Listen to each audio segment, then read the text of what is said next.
तो गाइज, क्या आप लोगों को भी गेम खेलना पसंद है? और ऐसा छोटा मोटा गेम नहीं, थोड़ा अलग लेवल वाला। तो गाइज रुक जाओ, पहले ये वीडियो देखो, फिर नई गेम खेलने के बारे में सोचना। नई गेम खेलने के चक्कर में कुछ ऐसा वैसा मत कर लेना कि जीवन भर पछताना पड़े। तो गाइज आइए बिना किसी देरी के वीडियो स्टार्ट करते हैं। तो गाइज ये स्टोरी एक छोटे से गांव में रहने वाले राहुल और अर्जुन के।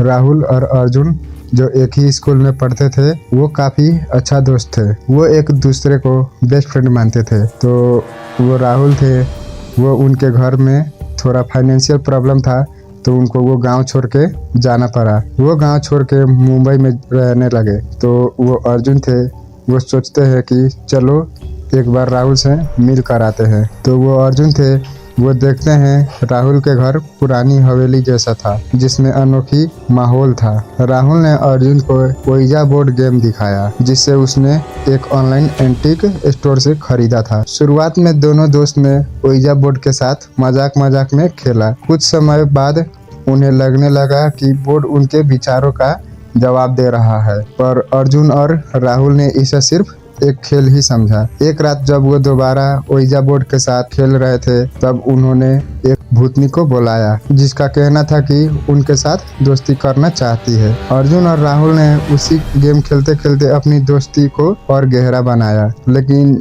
जैसे जैसा दिन बीतते गया, अर्जुन ने महसूस किया कि कुछ गड़बड़ है। उसके सपने डरावने होने लगे और उससे लगता था कि कोई उसके पीछे पड़ गया है। राहुल को भी कुछ अजीब महसूस होने लगा, लेकिन वो ये सब सिर्फ अर्जुन को इमेजिनेशन समझता था। एक रात जब अर्जुन और राहुल फिर ओइजा बोर्ड के साथ बैठे थे, तब उनका डर और टेंशन पीक पर था। बोर्ड ने उन्हें कहा कि वो भूतनी उन्हें अपने साथ ले जाएगी और उनके साथ एक अनजानी दुनिया में ले जाएगी। अर्जुन ने इसे मजाक समझा और बोर्ड को बंद कर दिया। लेकिन अगले दिन जब वो राहुल के घर पर गए, तब उसने देखा कि राहुल गायब था। उसके घर के दरवाजे खुले थे और कोई आवाज नहीं थी। अर्जुन ने घबराकर घर के अंदर जाके देखे, तो उसने देखे कि राहुल का शरीर एक कोने में पड़ा हुआ है। उसकी आंखों में डर और बेफिक्रता का अभिशाप था। अर्जुन ने ओइजा बोर्ड को देखा और महसूस किया कि उन्हें कुछ बुरा होने वाला है। उसने बोर्ड को जलाने की कोशिश की, लेकिन जैसे ही उसने आग लगाई, वही भूतनी जिससे वो और राहुल दोस्त समझ रहे थे, उसके सामने आ गई और बोलने लगी, अगर इस बोर्ड को तुमने जलाया तो एक एक करके मैं तुम्हारे सब परिवार को मार दूंगी। तो राहुल को लगता है ये ऐसा ही बोल रही है खुद को बचाने के लिए। तो अर्जुन क्या करते हैं, उस बोर्ड को जला देते हैं। अब देखो क्या क्या होता है उनके साथ। जब वो सो रहे थे, उनके सपने में वो भूतनी आई, कहने लगी, जला दिया ना तुमने, अब देखो क्या करती हूँ तुम्हारे फैमिली के साथ। तो वो डर जाते हैं और एकदम से उठ जाते हैं। तो वो सोचने लगे ये मेरा वहम था या वो सच बोल रही थी। तो वो हनुमान चालीसा पढ़ते पढ़ते सो गए। तो जब वो सुबह उठते हैं, तो देखते हैं उनका जो डॉगी था वो बहुत बुरी तरीके से मर गया था। तो वो एकदम से घबरा जाते हैं और वो सोचने लगते हैं कहीं ये वही तो नहीं कर रही है। तो वो सोचने लगते हैं नहीं, वो तो सिर्फ सपना था, सपने में बोली हुई हकीकत थोड़ी ना हो सकती है। तो वो उस बात को ज़्यादा माइंड नहीं लेते हैं और उस बात को डीपली लेना छोड़ देते हैं और भूल जाते हैं। फिर जब रात को सोते हैं, उनको फिर वही भूतनी का सपना आता है और बोलती है, कल तेरे बहन को ले जाऊंगी, दम है तो बचा लेना। तो वो फिर नींद से उठ जाते हैं और भाग कर जाते हैं अपने बहन को देखने के लिए। तो वो देखते हैं उनकी बहन सो रही थी, तो वो आकर सो गए। फिर जब सुबह हुआ, तो वो देखते हैं उनकी जो बहन थी वो मर चुकी है। वो एकदम से डर जाते हैं, तो सोचते हैं कि अब अपने मम्मी पापा को सब बात बता दे। तो वो क्या करते हैं, अपने मम्मी पापा को सब बात बता देते हैं।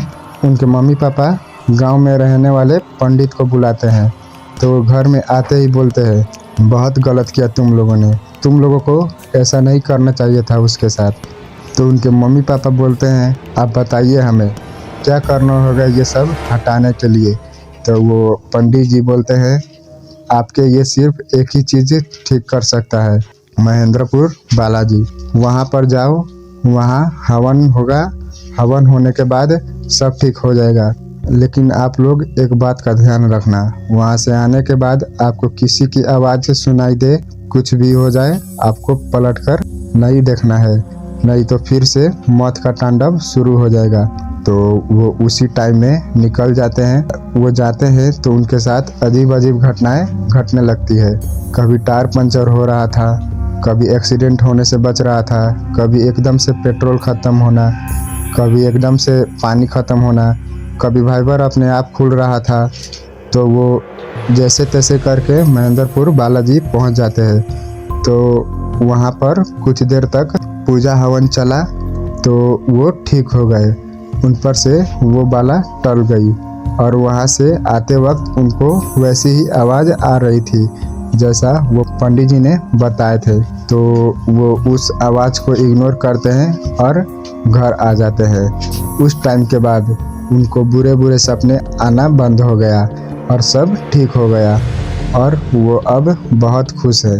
मैं तो लास्ट में आकर यही कहूँगा कि किसी भी नई चीज़ को ट्राई कर रहे हो तो थोड़ा संभल के, नहीं तो आपके साथ भी ऐसा हो सकता है। मैं तो यही प्रार्थना करूँगा कि आपके साथ ऐसा ना हो। अगर यहाँ तक आ गए हो, चैनल को सब्सक्राइब कर देना, कमेंट कर देना और लाइक करना मत भूलिएगा। मिलते हैं एक और नए वीडियो के साथ, जब तक के लिए सतर्क रहें, अच्छे से रहें, बाय बाय।